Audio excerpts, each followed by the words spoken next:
Hi viewers, welcome to all Naveenta YouTube channel. नई education policy आपको पता है चेंज हो चुकी है और क्या क्या चेंजेस आए हैं, न्यू पॉलिसी क्या है, कैसे क्या पैटर्न चेंज हुआ है। तो इसी बात पर आज हम विस्तार से देखेंगे, चर्चा करेंगे इस पर कि क्या क्या चेंजेस आए हैं। स्कूल और कॉलेज दोनों के लेवल पर जो चेंजेस है वो किए गए हैं, स्कूल में भी और कॉलेजेस में भी। उनका जो पैटर्न है वो भी चेंज किया गया है और डिग्री के आधार पर या फिर आपकी जो स्कूली जो शिक्षा है उसके आधार पर भी कुछ चेंजेस किए गए हैं। तो चलिए फिर देखते हैं क्या क्या चेंजेस आपके किए गए हैं। ठीक है, न्यू एजुकेशन पॉलिसी 2020 मोदी सरकार ने बुधवार को नई शिक्षा नीति को मंजूरी दी है। इसके साथ ही मानव संसाधन विकास मंत्रालय का नाम बदलकर शिक्षा मंत्रालय कर दिया गया है। नई शिक्षा नीति में 10+2 के फॉर्मेट को पूरी तरह खत्म कर दिया गया है।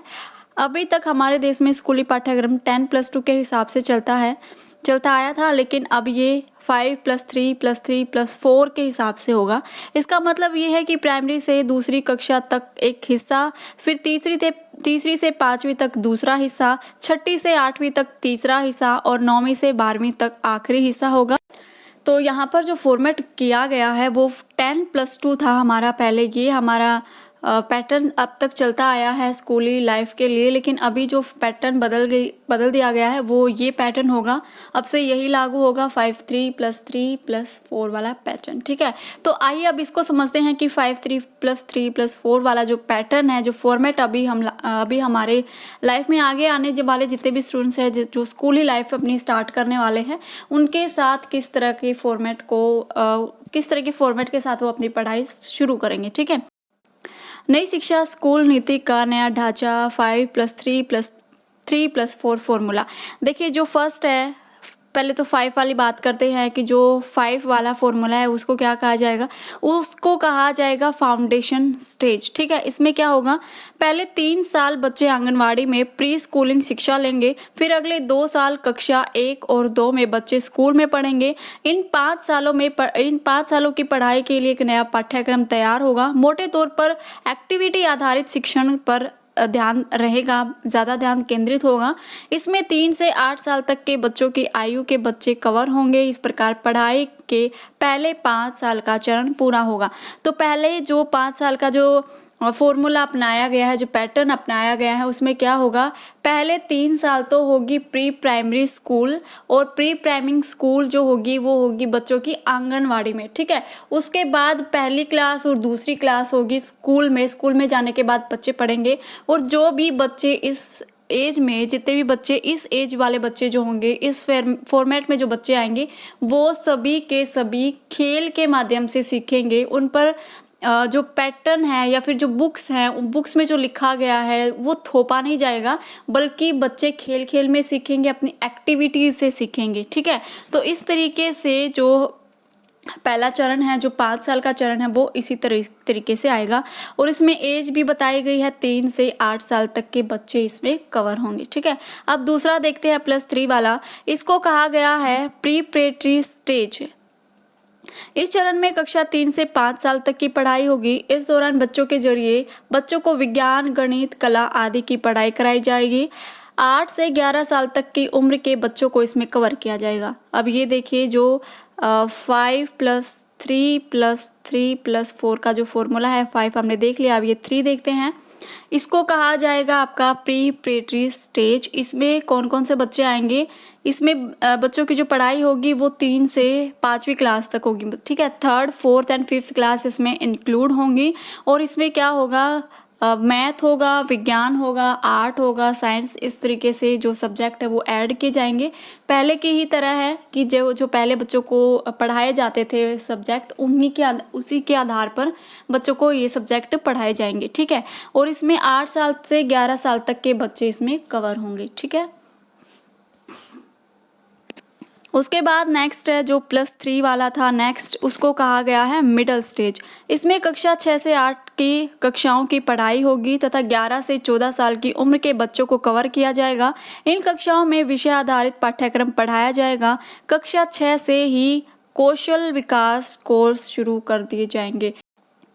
ये चेंजेस लेकर आए हैं जो नई शिक्षा नीति में जो चेंजेस हुआ है कि बच्चों को छठी क्लास से 8वीं क्लास तक के जो बच्चे होंगे उनमें कौशल विकास के जो कोर्स है वो इंक्लूड होंगे। बच्चों को स्किल्ड डेवलपमेंट बच्चों की कराई जाएगी, बच्चों को स्किल्ड सिखाई जाएंगी। अगर बच्चा कृषि विज्ञान में जाना चाहता है, अदर किसी भी फील्ड में जाना चाहता है तो उसके अकॉर्डिंग उनको स्किल सिखाई जाएंगी, ठीक है। और यहाँ पर क्या होगा, 11 से 14 साल तक के उम्र के जो बच्चे हैं वो कवर होंगे, ठीक है। 6 से 8 साल तक की पढ़ाई होगी और इसको क्या कहा जाएगा, इसको कहा जाएगा मिडिल स्टेज, ठीक है। उसके बाद जो +4 वाला फॉर्मूला है उसमें बहुत कुछ चेंज आया है। कक्षा 9 से 12 की पढ़ाई 2 चरणों में होगी, जिसमें विषयों का गहन अध्ययन कराया जाएगा, विषयों को चुनने की आज़ादी भी होगी। अब इस बात को समझ लीजिए, पहले क्या था, 10th क्लास तक बच्चे सारे सब्जेक्ट पढ़ते थे, कोई बच्चा अपने सब्जेक्ट को सिलेक्ट नहीं करता था। 11th 12th के बाद अपने सब्जेक्ट को वो सिलेक्ट करता था, जिसको स्ट्रीम बोला जाता था, जैसे आर्ट्स स्ट्रीम है, कॉमर्स है और साइंस है। अब यहाँ पर ये चेंज किया गया है कि 9वीं से 12वीं तक के बच्चे जो होंगे उनको स्ट्रीम में डिवाइड ना करके कोई भी बच्चा अपने मनपसंद के सब्जेक्ट चुन सकता है। अगर कोई स्टूडेंट है वो साइंस पढ़ रहा है, साथ साथ अगर उसको हिस्ट्री में इंटरेस्ट है तो वो साथ में हिस्ट्री भी पढ़ सकता है। पहले कैटेगरी हो जाती थी कि आर्ट वाले स्टूडेंट्स हैं, अच्छा आर्ट वाले स्टूडेंट्स हैं, इनको पक्का कुछ नहीं आता होगा इसलिए इन्होंने आर्ट ले ली। कॉमर्स वाले स्टूडेंट है, ठीक है भाई, मीडियम से स्टूडेंट है, मीडियम से बच्चे हैं, इन्होंने इसलिए कॉमर्स ले ली। साइंस वाले, ओ अच्छा इन्होंने साइंस ली है, ये तो बहुत ही ज़्यादा इंटेलिजेंट होंगे। तो ये जो कैटेगरी थी, ये जो स्ट्रीम था, अब इसको चेंज कर दिया गया है। कोई भी किसी भी बच्चे को स्ट्रीम में नहीं डिवाइड किया जाएगा, अपनी मनपसंद तरीके से बच्चे अपने सब्जेक्ट को सिलेक्ट कर सकते हैं। ये बात की गई है 9th to 12th में, ठीक है। आगे बात करते हैं इसकी क्या है। न्यू नेशनल एजुकेशन पॉलिसी 2020, केंद्र सरकार ने बुधवार को नई शिक्षा नीति की घोषणा की है। नई शिक्षा नीति लागू होने से अभी तक जो चला आ रहा है स्कूल एजुकेशन सिस्टम और कॉलेज विश्वविद्यालय में चल रहा graduation, post graduation, MPhil, PhD का सिस्टम भी काफ़ी बदल गया है। तो सिर्फ स्कूल ही लाइफ में ही चेंजेस नहीं लाया गया है, बल्कि जो कॉलेजेस में जो डिग्री बच्चों को कराई जाती थी, जो डिग्री हम करते हैं, तो उसमें भी चेंजेस किया गया है। वो कौन कौन से हैं। नई शिक्षा नीति के तहत स्कूल के बच्चों की परफॉर्मेंस का आकलन करने के लिए भी बहुत कुछ बदलाव किए गए हैं। अब उनके प्रदर्शन को 3 स्तर में रखा जाएगा। पहले तो इसको समझ लेते हैं, ये स्कूल कॉलेज वाला क्या सिस्टम है। देखिए, पहले क्या होता था कि 3 साल की डिग्री हम करते थे आफ्टर 12th। तो जैसे ही हमने +2 पास की, उसके बाद हम कॉलेज में जाते थे और हम डिग्री करते थे 3 साल की, यूजी जिसको कहा जाता है। कोई बीए कर रहा है, बीएससी कर रहा है, बीकॉम कर रहा है, कोई कुछ भी कर रहा है, तो वो 3 साल की होती थी और 3 साल के बाद ही हमें डिग्री मिलती थी। अगर हम बीच में अपने कोर्स को छोड़ देते थे तो हमें कुछ भी नहीं मिलता था। लेकिन अभी क्या होगा, अभी अगर आप 12th के बाद डिग्री कर रहे हो, जैसे बीए आप कर रहे हो, उसके बाद आपकी शादी हो जाती है, सपोज कर लीजिए कोई लड़की है, उसकी शादी हो जाती है और आगे जो उसके फैमिली वाले हैं वो उसको पढ़ा नहीं रहे हैं, उसने 1 साल कंप्लीट कर लिया है अपनी बीए का, तो 1 साल का उसको सर्टिफिकेट मिलेगा। 2 साल का अगर कोई करता है तो उसको डिप्लोमा मिलेगा और 3 साल का अगर कोई कोर्स कंप्लीट करता है तो उसको डिग्री मिलेगी, ठीक है। इस तरीके से डिवाइड कर दिया गया है। और जो पीजी वाला सिस्टम है कि एमए के बाद एमफिल होती थी, एमफिल के बाद ही पीएचडी कर सकते थे, लेकिन यहाँ पर पीएचडी करने के लिए एमफिल को हटा दिया गया है। अब इनका कहना है कि एमए के बाद भी बच्चे डायरेक्ट पीएचडी कर सकते हैं, एमफिल की ज़रूरत नहीं है। तो अब यहाँ पर अगर एमफिल की ज़रूरत ही नहीं है तो बहुत कम बच्चे एमफिल करेंगे और यहाँ पर क्या होगा, एमए के बाद डायरेक्ट ही पीएचडी कर लेंगे, ठीक है। उसके बाद यहाँ पर देखिए कि बच्चों को उनके प्रदर्शन के आधार पर 3 स्तर में रखा गया। जो बच्चों का इवैल्यूएशन होता था, बच्चों का जो मूल्यांकन किया जाता था, वो किया जाता था टीचर्स के आधार पर, लेकिन यहाँ पर एक चेंज कर दिया गया है। बच्चों के रिपोर्ट कार्ड में बदलाव होगा, उनका 3 स्तर पर आकलन किया जाएगा। बच्चे स्वयं करेंगे, सहपाठी, और तीसरा करेंगे उनके शिक्षक। मतलब जो बच्चों का इवैल्यूएशन होगा, जो बच्चों का रिपोर्ट कार्ड बनाया जाएगा, लास्ट में एक तो बच्चा खुद उसको इवैल्यूएशन बच्चा खुद करेगा अपने रिपोर्ट कार्ड का, उसके बाद उसके सहपाठी से भी पूछा जाएगा, उसके आधार पर भी इवैल्यूएशन होगा, और तीसरा उसका टीचर भी उसका इवैल्यूएशन करेगा। पहले तो ये था कि टीचर बच्चे के बारे में जितना जानता था कि टीचर ही बता देता था कि बच्चा कैसा है, लेकिन यहाँ पर फ्रेंड भी उसको बताएंगे, बच्चा खुद भी बताएगा कि मैं कैसा हूँ, मेरा बिहेवियर कैसा है, या फिर मैं पढ़ाई में कैसा हूँ, मैं पढ़ता तो बहुत हूँ लेकिन मेरे एग्जाम्स में मार्क्स नहीं आते, इसी तरह से कुछ भी हो सकता है। तो यहाँ पर बच्चा भी खुद बताएगा, उसके फ्रेंड्स भी बताएंगे और साथ में उसके टीचर भी बताएंगे। तो ये बेस्ट, मुझे तो बहुत बेस्ट लगा किसी भी स्टूडेंट्स के अकॉर्डिंग, ठीक है। तो ये इस तरीके का इवैल्यूएशन होगा बच्चे में। उसके बाद है नेशनल असेसमेंट सेंटर प्रक बनाया जाएगा, जो बच्चों को सीखने की क्षमता का समय समय पर परीक्षण करेगा।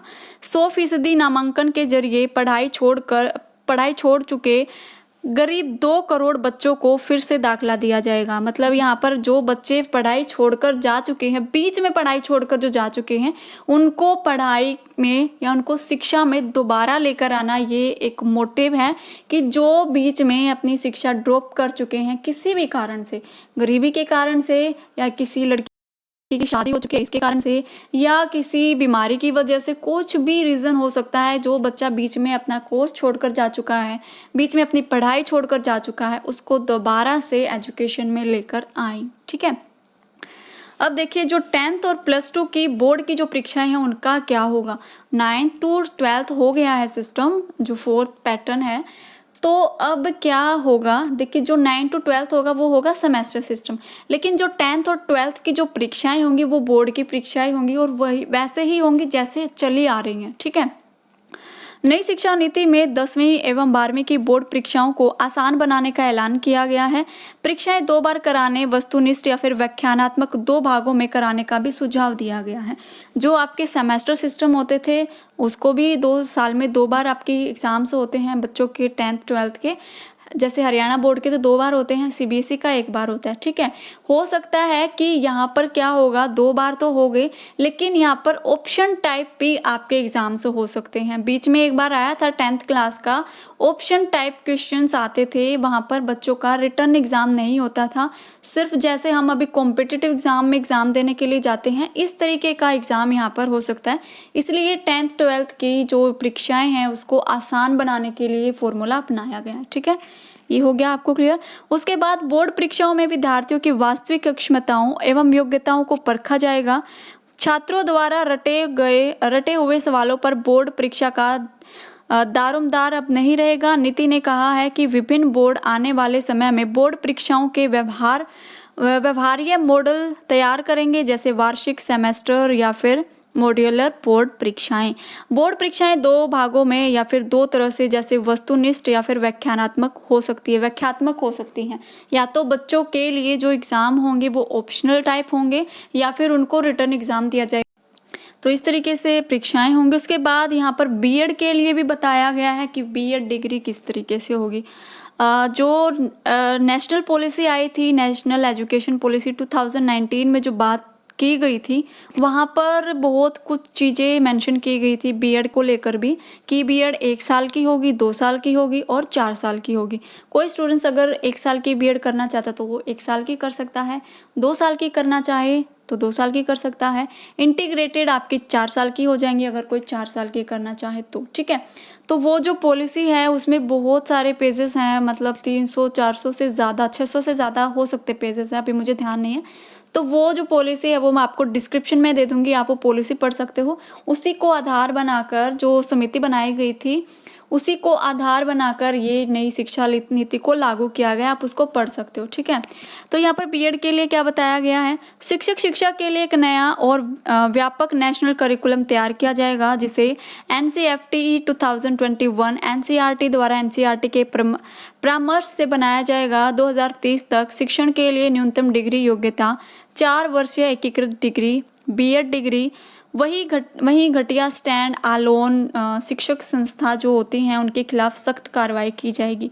मतलब जो ये लगा लीजिए जो इंस्टीट्यूशन हैं हो सकता है जो बच्चों को पैसे लेकर इस तरह की जो डिग्री कराई जाती हैं, बीएड की जो डिग्री कराई जाती है, हो सकता है इन पर लगाम लगाई जाए कि बच्चों से पैसे बहुत ज़्यादा वसूले जाते हैं। तो हो सकता है इस पर कुछ हो, लेकिन यहाँ पर क्लियर अभी है नहीं। तो बीएड से रिलेटेड कोई भी मुझे पक्की जो नोटिफिकेशन होगी वो मैं साथ साथ आपको बताती रहूँगी। उसके बाद है कि 4 साल का डिग्री प्रोग्राम, फिर एमए और उसके बाद बिना एमफिल के सीधा पीएचडी कर सकते हैं। अब देखिए इस बात को आप समझिए कि ये क्या है। 3 साल मतलब 12th के बाद आप 3 साल की डिग्री कर सकते हो और आप 4 साल की डिग्री कर सकते हो। 2 डिग्री आपके सामने होंगी। 3 साल की डिग्री वो कर सकते हैं जिनको आगे जाकर पीजी नहीं करनी है, मतलब किसी रिसर्च फील्ड में नहीं जाना है, वो 3 साल की डिग्री कर सकता है। और उसके बाद 4 साल की डिग्री वो कर सकते हैं जिसको आगे चलकर रिसर्च फील्ड में अगर जाना है तो वो 4 साल की डिग्री करेंगे। अगर कोई बच्चा 4 साल की डिग्री करता है, उसके बाद एमए करता है, एमए के बाद उसको एमफिल करने की ज़रूरत नहीं पड़ेगी, वो डायरेक्ट पीएचडी कर सकता है। ठीक है, ये है बिल्कुल मेन पॉइंट। ठीक है, उसके बाद है सरकार ने लक्ष्य निर्धारित किया है कि जीडीपी का 6% शिक्षा में लगाया जाएगा, जो अभी तक 4.43% है। इसमें बढ़ोतरी करके शिक्षा का क्षेत्र बढ़ाया जाएगा। सरकार ने कहा है कि जीडीपी का 6% शिक्षा पर खर्च होगा। अभी तक कितना हो रहा था, 4.43 ही प्रतिशत जो है वो खर्च हो रहा था शिक्षा पर, लेकिन अभी शिक्षा पर खर्च होगा 6%। तो देखिए यहाँ पर जो शिक्षा नीति में चेंजेस आया है, स्कूल में चेंजेस आया है, पैटर्न में चेंजेस आया है, तो वहीं कहीं ना कहीं टीचर के लिए भी वैकेंसीज आएंगी। जो टीचर्स तैयारी कर रहे हैं पढ़ाने के लिए, जो अभी घर पर ही बैठे हैं, तो उनके लिए भी हो सकता है वैकेंसी आए, क्योंकि पैटर्न चेंज हुआ है तो बहुत कुछ चेंज आएगा। टीचर्स के लिए भी पॉलिसी में कुछ चेंजेस आएंगे कि जो टीचर्स हैं वो कैसे अपने एग्ज़ाम्स की तैयारी करें, कॉम्पिटिटिव एग्ज़ाम्स की में क्या क्या चेंजेस होगा। अभी तो सिर्फ स्कूल और कॉलेजेस को लेकर ही मेन जो बातें हैं वो निकल कर आई हैं। तो टीचर्स के लिए क्या कुछ अलग से होगा वो भी आपके सामने आ जाएगा बहुत जल्द ही। तो इससे रिलेटेड क्या कुछ होता है वो मैं आपको बताती रहूँगी, अपडेट आपको करती रहूँगी। तो यहाँ से आपके बहुत सारे क्वेश्चंस, करंट के क्वेश्चंस बन सकते हैं कि जो नई पॉलिसी आई है वो कब आई है। और हाँ, जो 1986 की जो पॉलिसी थी उसको चेंज करके अब ये पॉलिसी आई है। कम से कम 34 साल के बाद इसको चेंज किया गया। ठीक है, 1986 की जो राष्ट्रीय शिक्षा नीति थी हमने पढ़ी थी, मैंने वीडियो भी डाली हुई है। अगर आपको देखनी है 1986 की राष्ट्रीय शिक्षा नीति तो आप देख भी सकते हो। नहीं तो 1986 में जो शिक्षा नीति थी उसी को अब तक लागू किया गया है। 10th 12th 1986 में लागू किया गया था। अब 1986 की जो शिक्षा नीति थी उसको चेंज कर दिया गया है 2020 में। तो आप देख सकते हो अगर आपको देखनी है तो। ठीक है, तो आज के लिए तो बस इतना ही। आपको ये वीडियो कैसे लगी आप कमेंट करके, लाइक करके, सबसे ज़्यादा लाइक क्या करो तो लाइक करके बताना और अपने फ्रेंड्स के साथ ज़रूर शेयर करना वीडियो को। ठीक है, थैंक यू।